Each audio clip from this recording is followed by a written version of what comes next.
Yes, welcome back to my channel.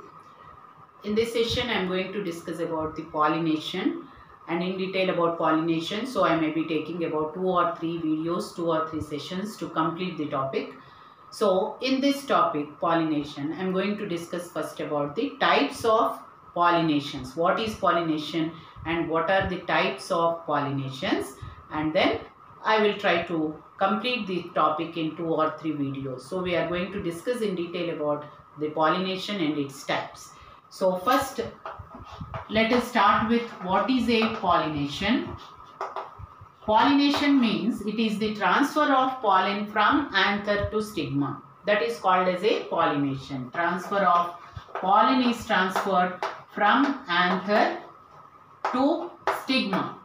So we find pollination in both gymnosperms and angiosperms. They show pollination. But there is a difference in gymnosperms and angiosperms. In case of gymnosperms, the pollination is called as a direct pollination. In case of gymnosperms, it is called direct pollination because here the naked ovules are present. So pollen grains will directly fall on the micropyle of the ovule. So it is called as a direct pollination in case of gymnosperms. Whereas in case of angiosperms, it is called as a indirect pollination because pollen grains first fall on the stigma and where they further germinate. So in angiosperms, pollination takes place.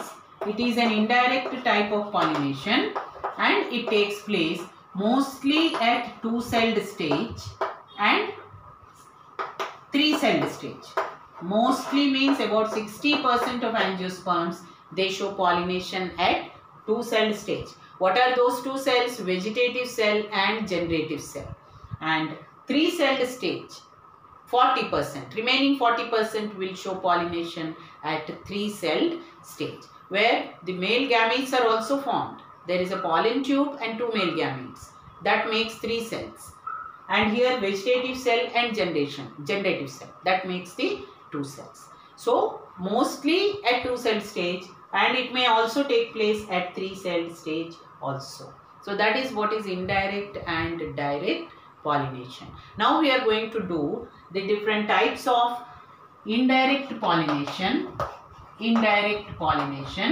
So in indirect pollination, we can consider 2 types of flowers are involved. 2 types of flowers. One is clistogamous flowers. Clistogamous flowers are those which do not open. They are called as clistogamous flowers. That means they are in bud condition and they do not open. And chasmogamous flowers, the second type, are called as chasmogamous flowers. So chasmogamous flowers are the flowers which open. So when the flowers open, there is a chance of both self-pollination as well as cross-pollination.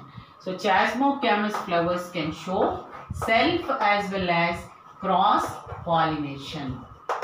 They can show self as well as cross-pollination. Whereas clistogamous flowers which do not open, they show only self-pollination. They can show only self-pollination here. They show only self-pollination. So that is clistogamous and chasmogamous flowers. So now we will start with what are the pollination mechanisms in chasmogamous as well as clistogamous. We are dividing the pollination into 2 types, self-pollination and cross-pollination. Self-pollination is also called as autogamy. So let us see now what are all the different features of autogamy. And first let us discuss in detail about the autogamy. So we have done about these 2, clistogamy and chasmogamy. So now what is autogamy? Autogamy, or this is called as a self-pollination. Autogamy or self-pollination.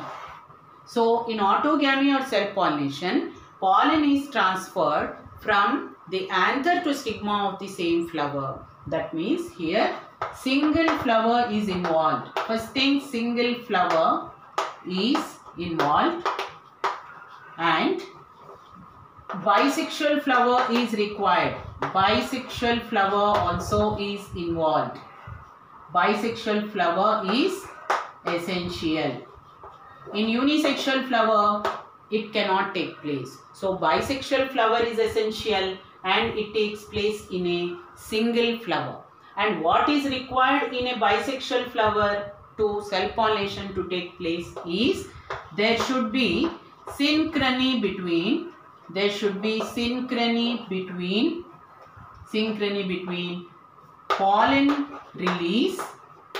release and stigma receptivity. There should be synchrony between pollen release and stigma receptivity. If this is found, then self-pollination can occur. So these are the requirements. Single flower should be present, and there should be a bisexual flower, that is also essential. And then if bisexual flowers are present, there should be synchrony between pollen release and stigma receptivity. Synchrony means both should be taking place simultaneously. Pollen should be able to release and stigma should be able to receive. Both should take place simultaneously. Then it is called self-pollination. Then self-pollination can take place. So self-pollination can take place in under two types. We have just discussed clistogamous and chasmogamous flowers. So let us see how self-pollination can take place here. First, if we take clistogamous flowers, clistogamy already we have seen that these are the closed flowers. So closed flowers, there should be 100% self-pollination will occur. In clistogamous flowers, there should be 100% self-pollination will occur, and 100% pollination also.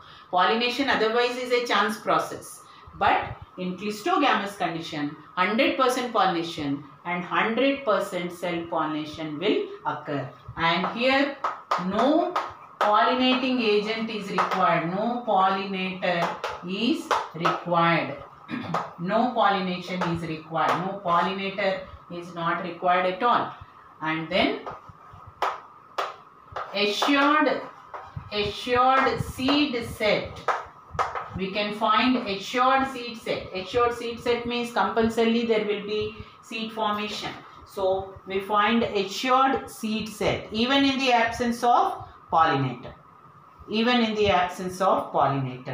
So clistogamy has advantage that 10% pollination and self-pollination can occur. Now some of the examples of clistogamous flowers.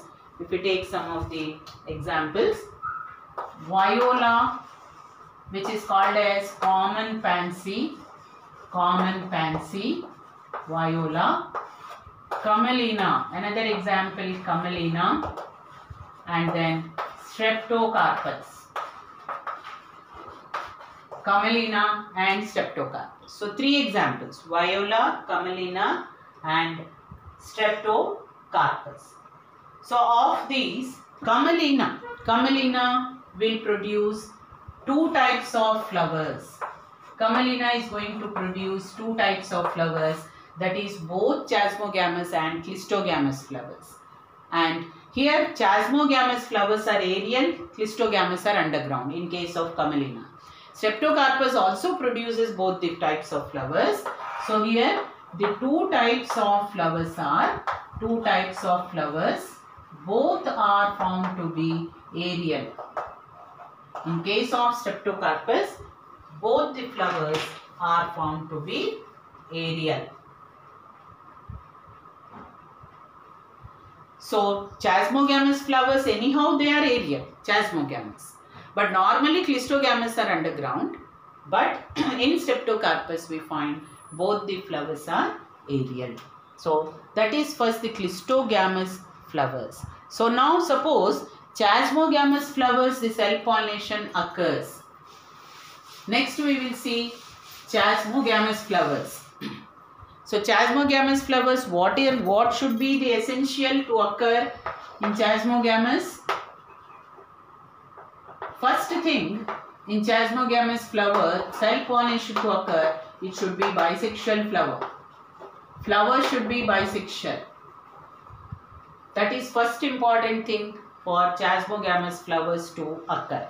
And in a bisexual flower also, like both, like just previous point we discussed, pollen release and stigma receptivity should be simultaneous. Pollen release and stigma receptivity. Pollen release and stigma receptivity should be synchronized. Only then self-pollination can occur. Otherwise, bisexual flowers are, since they are exposed, Chasmogamous, there is a chance of cross-pollination also. So, in Chasmogamous flowers, we can never find 100% self-pollination, whereas Clistogamous flowers, we can find 100% self-pollination. There is some amount of cross-pollination is also expected in a Chasmogamous flowers, though there are all adaptations seen for autogamy or for self-pollination. Now let us see what are the advantages and disadvantages of self-pollination or autogamy. So first let us see what are the advantages of autogamy or advantages of self-pollination. Advantages of autogamy.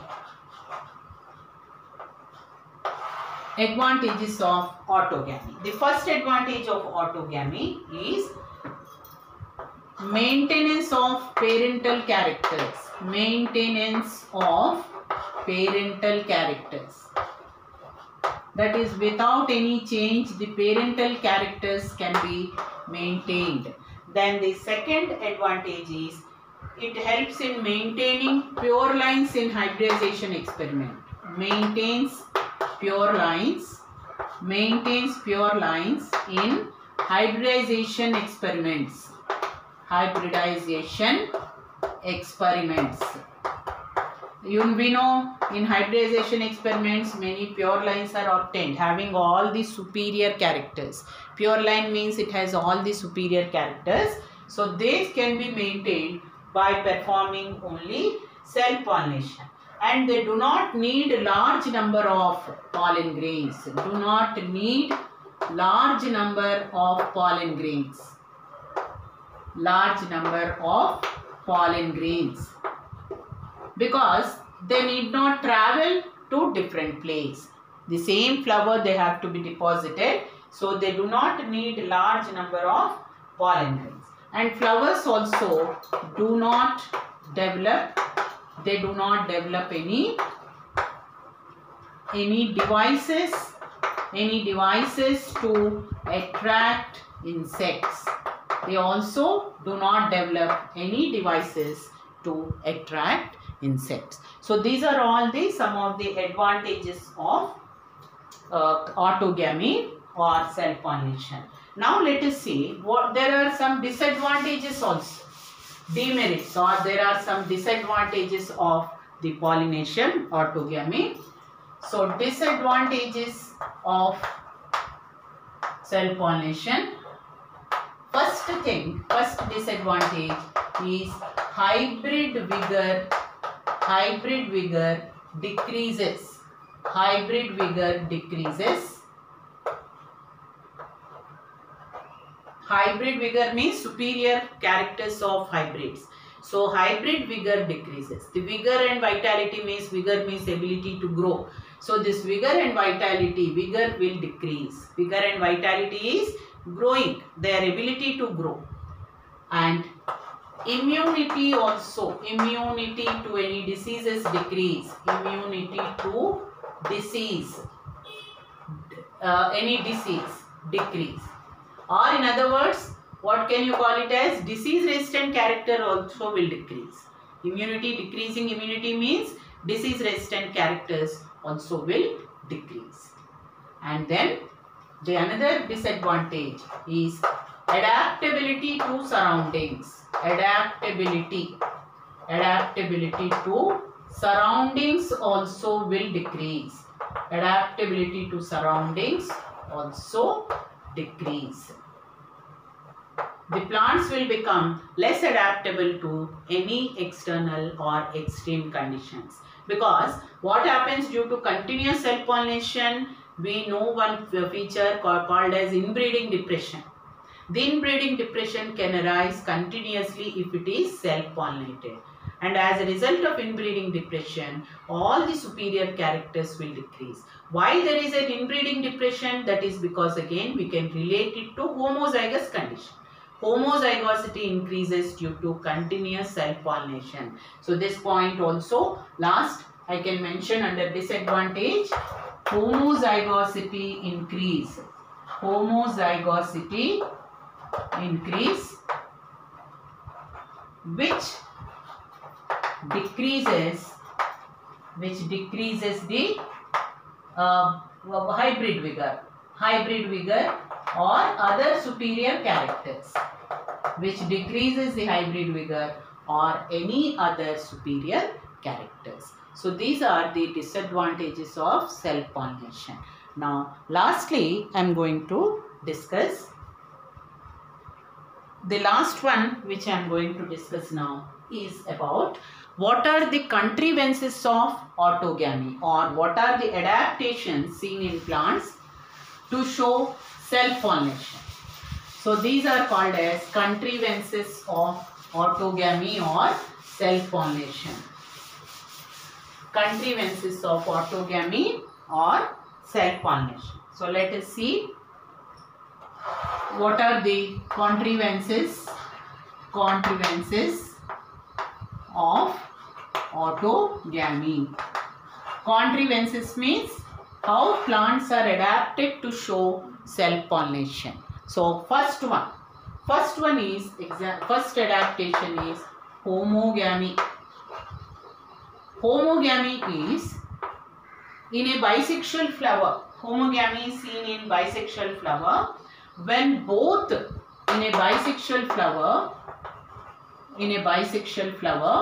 when both anthers or androecium and gynoecium mature at the same time. Bisexual flower, androecium and gynoecium mature at the same time. Then it is called homogamy. Mature at the same time, then it is called as a homogamy. Then it will promote self-pollination. Like for example is ranunculus and caltha. Ranunculus and caltha. Those are the examples of homogamy. Now the second one is cleistogamy. Second one is called as a cleistogamy, which we already discussed.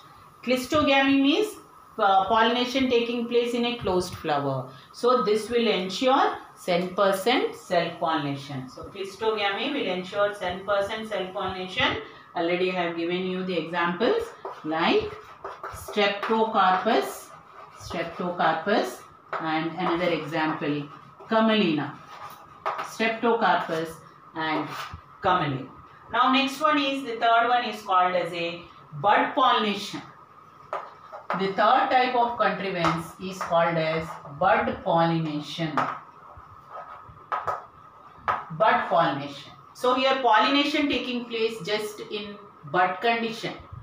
So when flower, before the flower open, it is not cleistogamous condition, but it is bud condition where before the flower opens, the pollination will take place. Like for example, this is found in pea and wheat, maize.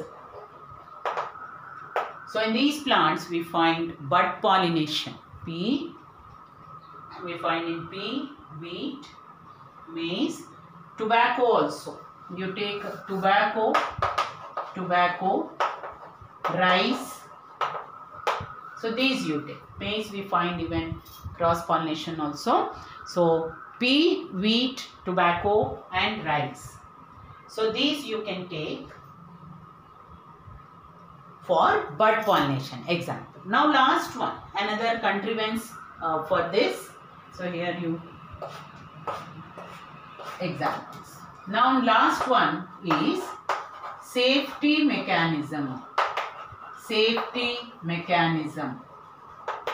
Safety mechanism is a method of self-pollination which is generally found in Asteraceae members.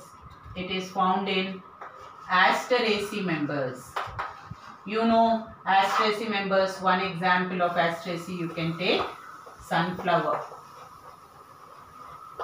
In sunflower we find this mechanism. So what exactly is this mechanism is, here we find all the anthers are fused with each other and their filaments are free. This condition we call it as a syngenetious condition. Syngenetious condition, that is all anthers are free, fused, their filaments are free and they form a staminal tube. And we also find protandry in these members. What is protandry? Androecium matures earlier than gynoecium. So we also find protandry. When protandry is present, all pollen grains will be released. And after this, the stigma will mature and it will emerge out through this. Stigma will mature and it will emerge out through the staminal tube. When it is emerging out through staminal tube, the stigma will have some hairs on it. So on the hairs, it is going to collect these pollen. When it is emerging out later, because already there is a pollen release, on the hair, it is going to collect the pollen. Now, by any chance, if cross-pollination fails, suppose the cross-pollination is not taking place, by any chance if it fails, then these two are called as the lobes of stigma. These lobes of stigma will bend down and then they collect the pollen. The lobes will bend down and collect the pollen. That is called as a safety mechanism.